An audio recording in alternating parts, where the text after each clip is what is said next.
বাইতুল মোকাররমের মধ্যেও মানুষকে পিটিয়ে মেরে ফেলা হচ্ছে। আমরা কি এই বাংলাদেশ চেয়েছিলাম? বিপরীত টিভি, সত্য সব সময়। প্রিয় দর্শক শ্রোতা, আসসালামু আলাইকুম। আজকে বাংলাদেশে আরও একটি নেক্কারজনক ঘটনা ঘটল।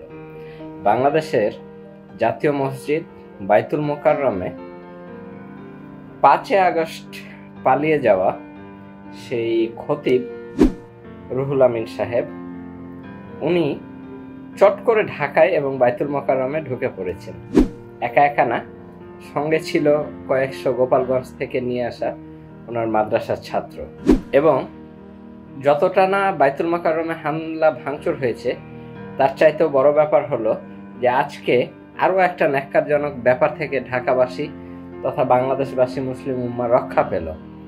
মসজিদে তাদের যে চট করে ঢুকে যাওয়া, এবং অবশ্যই এটা পূর্ব পরিকল্পিত ছিল, এবং তাদের সেই পতিত স্বৈরাচারের যে মনোবাসনা বাংলাদেশের পাশেই আছে, চট করে ঢুকে পড়বে, সে চট করে ঢুকে পড়ার ট্রায়াল ভার্সন ছিল, যেটা অনেকে মনে করছেন।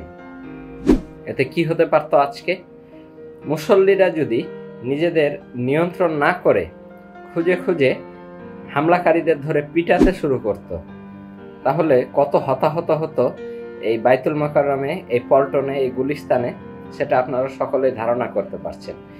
একদল আফসোস লীগ আফসোস করে বলতো, বাইতুল মোকাররমেও মানুষ পিটিয়ে মারা হচ্ছে, জুম্মার দিনও মানুষ নিরাপদ না। এরকম বয়ান নিয়ে উপস্থিত থাকার জন্যই হয়তোবা পরিকল্পিতভাবে বাইতুল মোকাররমে আজকের এই ঘটনাটি ঘটানো হয়েছিল। আমাদের সবাইকে আরো বেশি সজাগ থাকতে হবে, সতর্ক থাকতে হবে।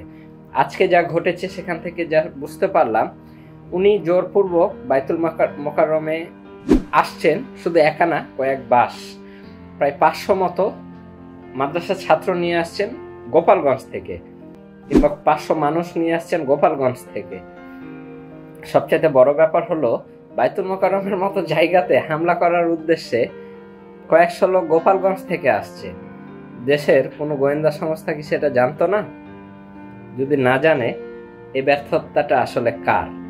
দেশে যদি আজকে মুসল্লিরা এটার প্রতিশোধ নেওয়া শুরু করত, তাদের বিচার করা শুরু করত, তাহলে যেটা ঘটতো সেই জিনিসটার দায় দায়িত্ব আসলে কে নিত?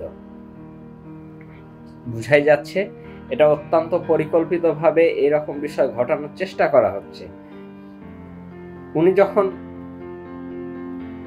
খুতবা দেওয়ার জন্য উঠেন, তখন উপস্থিত মুসল্লিরা এখানে কিন্তু প্রতিবাদ জানাতে শুরু করেছিল যে শহীদদের কবরের মাটি এখনো শুকায়নি, রাস্তায় পড়ে থাকা শহীদদের রক্ত এখনো শুকায়নি।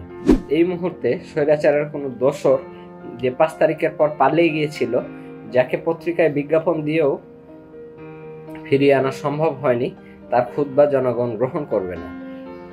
এই ব্যাপারটা কয়েকটা মেসেজ দিল যে এই যে বিভিন্ন সেক্টরে এখনো স্বৈরাচারের দোসররা যে কোনো সময় যে কোনো ভাবে অস্থিরতা তৈরি করতে পারে।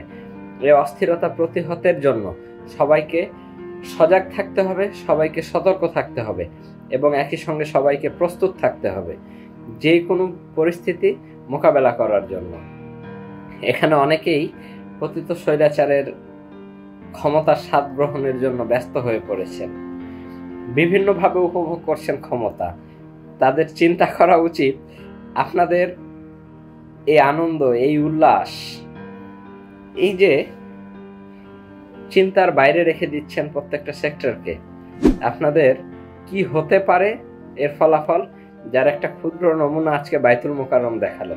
কালকে থেকে নির্ঘাত একটি স্লোগান শুরু হয়ে যেত, বা আজকে দুপুর থেকে, বাইতুল মোকাররমের মধ্যেও মানুষকে পিটিয়ে মেরে ফেলা হচ্ছে। আমরা কি এই বাংলাদেশ চেয়েছিলাম? আমরা কি এটাই কি আমাদের স্বাধীনতা?